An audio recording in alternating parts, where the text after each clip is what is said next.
All right, well, we did talk about this a little bit already, and yes, it's still pretty warm, but also whether people want to believe it or not, come to terms with it or not, we are on the way to Christmas too. The holiday season has essentially started. With last week, we had Halloween, and now this month we'll have Thanksgiving, all leading up to Christmas, which we'll be celebrating here, of course, because Christmas is on a Sunday this year, so we'll have service on Christmas Sunday, and then New Year's kind of tops everything off. And so that's what we're going on society-wide. Everybody has to deal with that. But also here at Potter's, we are in need of a new series of sermons because we just finished up the one we were doing on the book of Numbers. And I think I've found a stone that's going to let us hit quite a few birds here with having this time of year in mind, but also some of the things that we can tie together to what our larger goals have been. Because we're going to be looking at the Messianic Psalms. Those Psalms that speak to the promises that were made about the coming of the Messiah and what it was that he was going to do.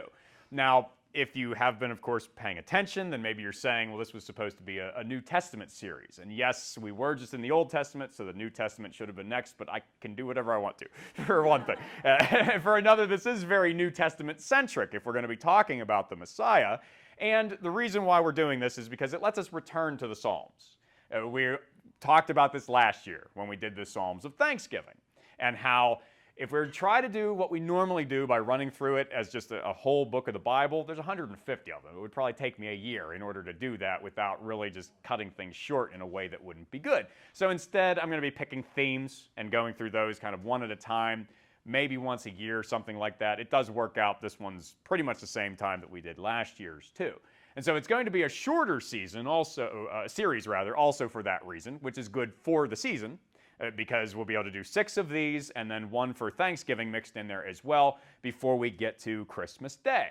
And recognizing through all of that how the promises that are found in the book of Psalms about the Messiah do help to set the tone for that celebration of Christmas, for Jesus' actual arrival.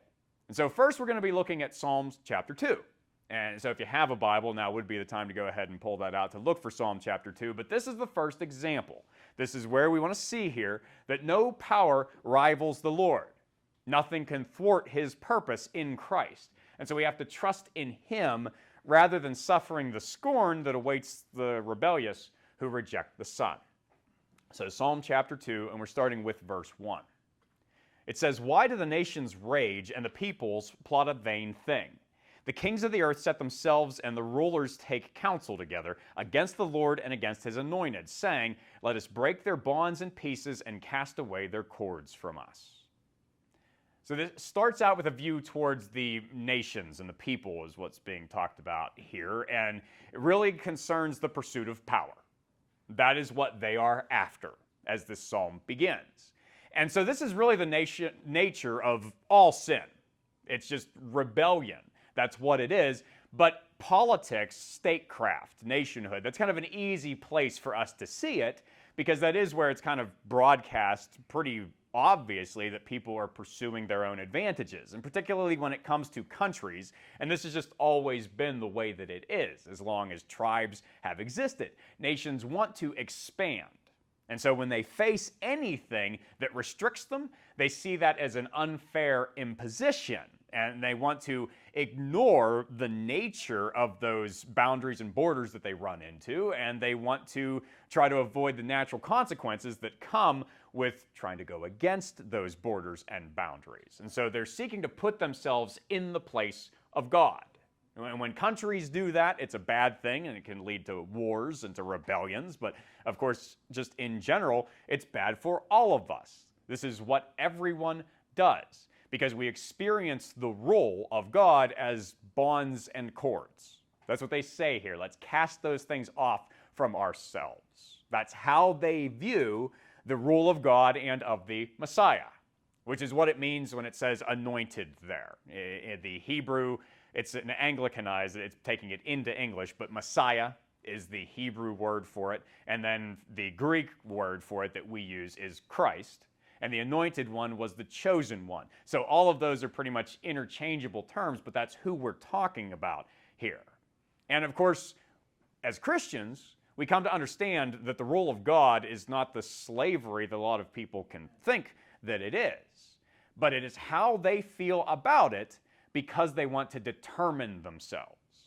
It's really about the thing that's talked about now as autonomy, to be able to make ourselves into whatever we want to be, which, again, is sin. If we think that we know better than God does, that we know best for ourselves and should get to say what goes, and that we think that we can break out of what God has designed for us and defy Him, then that is the rebellion that's being talked about here. And people, of course, very rarely speak honestly about that. They don't usually put it in quite those explicit terms to say, I'm doing this to defy God. You'll find some people who even do and will go that far. Generally, people don't. It's still what everybody does. And it elicits a response from God. He has something to say about it. That's what the psalm goes on to say, verse 4. He who sits in the heavens shall laugh. The Lord shall hold them in derision, and then he shall speak to them in his wrath and distress them in his deep displeasure. Yet I have set my king on my holy hill of Zion. When God looks at all the things that people do in order to try to control their lives and tell him how things should be, his response to that is just to laugh at them for it, because it doesn't amount to anything. They're not able to actually accomplish the goals that they have set out for themselves. And I think that this is an important point. This is where my mind ran to. Maybe not everybody else's would and wouldn't necessarily see the connection, but I'll try to make it here if we put it back in terms of politics. And I guess it's a good time for that, considering that the election is coming up in 2 days here. It is right on top of us. I didn't time this as an election sermon or anything, but it works out. Because I think for Christians, there is this kind of a perverse attitude, really, to look at politics for us and to be terrified by them and the things that are going on in our governments and in our world, and then to allow that terror to become irrational, actually, and to start making us see things that aren't always there. And so when it comes to conspiracy theories, this is something that Christians too easily fall prey to, and it's actually on both sides of the aisle. Because if we're talking about the New World Order or the destruction of all democracy, these are overstatements that comes from people not being focused on the right thing. We shouldn't have to be this fearful. Now, yes, we also shouldn't ignore evil rulers, because they do exist, and they seek to do wrong things. And in our society, we have the benefit of being able to actually say something about it. And so we should take advantage of that. It's our responsibility, our duty to do so. But we have to remember who we serve. We serve the God who laughs at all of them and at their plans. He knows all that they will do, all that they could ever hope to do. Their very existence comes from him in the first place. He will win. He has won. Christ came and died and rose again, and Christ is returning. So there is nothing that they can do to stop that and to undo his purposes. So we should laugh too whenever we face these things. And if we're going to cry, it should be for different reasons. Because that's a note that's present here, is God's displeasure. The Lord's will prevails. Christ's throne is established. That doesn't bode well for people who think that they can establish their own rule instead. It doesn't end well for them. We shouldn't want to see their destruction for that, and so we should help them to understand the risk that they're running. And so that's why we need to continue with what this psalm has to say. Now in verse 7, the Messiah now is the one speaking and says, I will declare the decree. The Lord has said to me, you are my son. Today I have begotten you. Ask of me, and I will give you the nations for your inheritance and the ends of the earth for your possession. You shall break them with a rod of iron. You shall dash them to pieces like a potter's vessel. So even though now we're more than halfway through this psalm, I think this is actually the best place to try to understand its context, to discuss where this came from. Because the Psalms, of course, and really most of the prophecy in the Old Testament, would have been pointing forward to things that were going to be accomplished in the New Testament concerning what Jesus was going to accomplish. But they also usually had something to say in their immediate context too. They were written for a purpose at the time. That's true of this psalm also. This was originally a coronation hymn. They would sing this whenever a new king from David's dynasty was crowned. When he took the throne, that was the day he, quote unquote, became God's son. It was an act of adoption and acknowledgement. God saying, yes, this is the person who I want to rule. It was a promise to establish his reign. And it came from the fact that David had been promised that his dynasty would last forever. That's in 2 Samuel chapter 7. It's the first place where God talks about David's descendant being his son. And so that was how most of the kings, that's how Solomon and then the kings of Judah, what they were called and considered to be. But of course, most of those kings that were descended from David, they weren't really all that good. A few of them were, but generally not. And as a result of how bad they were, eventually the kingdom failed. It didn't exist anymore. It was destroyed by the Babylonians. But the people who looked at that and were faithful to God, they recognized that God had still made a promise and he was going to keep it. And so it didn't just depend upon the kings of Judah, it depended on a great anointed one, the Messiah, whom God would eventually send to be the Savior. This promise is the one that's fulfilled only in the coming of the only begotten Son, as Jesus is spoken of in John chapter 3. And so if we look at this passage and it says, today I have begotten you, that could be a little bit confusing because we're maybe going to think, well, so does that mean that Jesus only became God's Son right at this moment? Well, no, that's not what it's saying. The Son has always been God from eternity. This is doing what the psalm did as a coronation hymn. That wasn't the day that the king was born. It was the day he became the king. It was the day that he was shown to be what he was. And so that is what happened for Jesus during his ministry. It's also why the author of Hebrews uses this quote in order to talk about Jesus in Hebrews chapter 1 and in chapter 5. But in moments of history, Jesus was proclaimed to be the Son of God. Places like his baptism and his transfiguration. Those were moments where the voice of the Father spoke from heaven in order to say, this is my beloved Son, and that people should listen to him. But of course, more than anything else, what says who Jesus is his resurrection. That's what makes it clear above everything else. Now again, none of these things, none of these moments made Jesus anything, but they said who he was. They declared his victory. So that's how it ends up being spoken about in Romans chapter 1, verses 3 and 4. Concerning his Son Jesus Christ our Lord, who was born of the seed of David according to the flesh, and declared to be the Son of God with power according to the Spirit of holiness by the resurrection of the dead. And so Jesus, who has always been God, proved it by rising to life and showing that there was nothing that could hold him down. Now, that being the case, there are these inescapable conclusions that come from it. Jesus, as the Son in perfect keeping with the will of the Father, will be given everything. He will rule. Rule, actually, that's probably the better translation of where we have break. He will break them with a rod of iron. Rule them with a rod of iron is probably what's actually intended there. And that's also how the book of Revelation ends up using it. It paraphrases this verse in Revelation chapter 19. And so it's about Jesus having his kingdom and offering correction and guidance and discipline. But what Revelation says, which is what this psalm also says, is that those who will not be ruled will be destroyed, broken like pottery. And it's not just here that says this. This is a concept that's taken up in Jeremiah. In chapter 18 there, it talks about how God makes the nations so he can cast aside the ones that don't serve his purposes and just throw them out. Isaiah does the same thing in chapter 29, saying that God is our creator. He's the potter. We're the clay.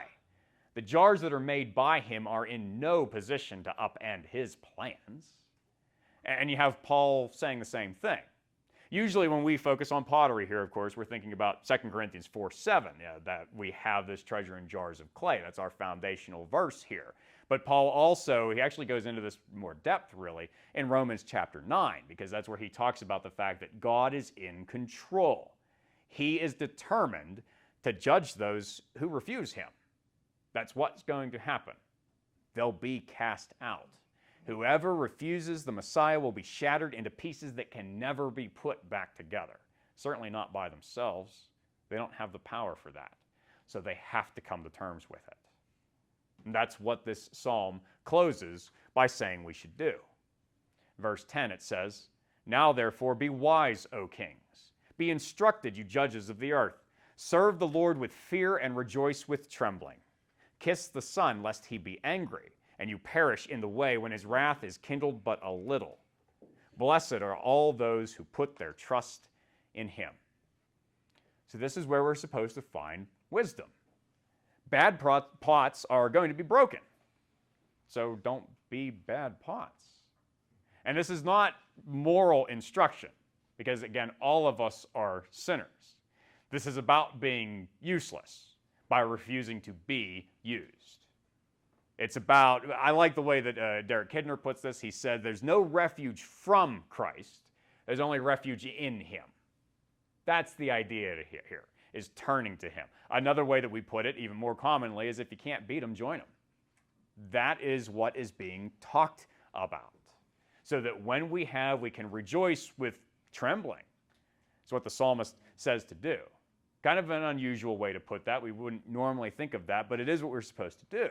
By recognizing that Christ isn't going to have to put forth all of his power in order to defeat the rebellious. It says his wrath is going to be kindled but a little. Destroying them is going to be easy for him. What was hard was dying for them. But that was what he did. And so now faith in his death and resurrection means escaping destruction. We really should reflect on the gravity of that. Just what we have been saved from, just what he went through in order to make it possible, so that we will be really grateful and then motivated to keep spreading the word, that there's the option for people to be blessed. That's really what this psalm is about. It can be easy to miss because it doesn't seem like it's the focus, but it's true. We don't want to lose sight of how this ends. So much of the focus is on judgment and the danger to be avoided, and seeing that rebellion leads to destruction. But obedience does more than merely lead to safety. Sometimes people think that way about God. I just want to be ignored by him. That's good enough for me. As long as he's not angry, that's all that I need. But he's not a tyrant. Our best hope is not simply to be ignored by him. It's to understand that we are actually actively loved by him. Loved so much that he sent his son to die. So we not only are losing out on punishment, we're actually gaining the blessing of being with him and experiencing his joy and his glory forever. That's far better than anything that we could hope to gain or make up for ourselves by trying to rebel against him. That's why this psalm is so jubilant. Of course, we recognize that life isn't always that way. And like we said, many people in this world desire power, and there are dangers that arise from that for us. But we need to keep the right perspective, which is what the earliest Christians did. So we find the first church doing. They weren't in an easy situation, certainly a lot harder than ours in the book of Acts, but they embraced the truth of Psalm 2 by remembering how Jesus fulfilled it. So we find them doing in the prayer that they pray in Acts chapter 4, starting at verse 24. "Lord, you are God who made heaven and earth and the sea, and all that is in them, who by the mouth of your servant David have said, why did the nations rage and the people plot vain things? The kings of the earth took their stand, and the rulers were gathered together against the Lord and against his Christ. For truly against your holy servant Jesus, whom you anointed, both Herod and Pontius Pilate, with the Gentiles and the people of Israel, were gathered together to do whatever your hand and your purpose determined before to be done. Now, Lord, look on their threats and grant to your servants that with all boldness they may speak your word, by stretching out your hand to heal, and that signs and wonders may be done through the name of your holy servant, Jesus. This is what we have to bear in mind. We read Psalm chapter 2, and it all looks so easy. And in the end, it will be. God does just laugh. But there was a cost along the way, and Jesus paid it. He was troubled by the kings of the earth and the rulers. That's what they say here, these first Christians, are Herod and Pontius Pilate. He faced the rage of the nations and the plots of the people. Those were the Romans who executed him and the Jewish people who turned him over for it. And all of these things were against him, to the point that they actually appeared victorious over him, until 3 days later, when they weren't, and he had left them in the dust. So yes, we will face trouble here, but we have to remember that Jesus has already overcome the world. And so God just sits back and laughs at all of their ambitions. We don't need to be afraid. They do. And now, maybe for some who are listening, you should be. Somebody here, somebody watching later online, if you are still trying to resist God because you've not accepted what you've been offered. You have not embraced His Son. And I'm here to tell you, don't hold out hope in your rebellion if that's the case. Don't choose your own destruction, because that's what you're doing. You need to have faith in Jesus so that you can laugh with Him rather than being laughed at by Him. And I know that that may sound harsh, but the reason we tell you that is because we want you to find the hope that is in the only truth that Jesus saves. And so if you will take that today, then you'll have it forever. I hope that you do. And that you don't wait for anything, because time can be very short. And if you make that decision, then let me know. Let us know. Because we want to celebrate that, and also do want to take part in the life that you're now embarking on. But for Christians as well, just want to remind you that you are blessed. Even when it doesn't always feel that way, you are blessed because Christ is on His throne. His resurrection puts His victory beyond any doubt. So celebrate His win, because it's yours. He's given it to you and for you. Enjoy that. And then share it by showing others the wisdom of being on the winning side.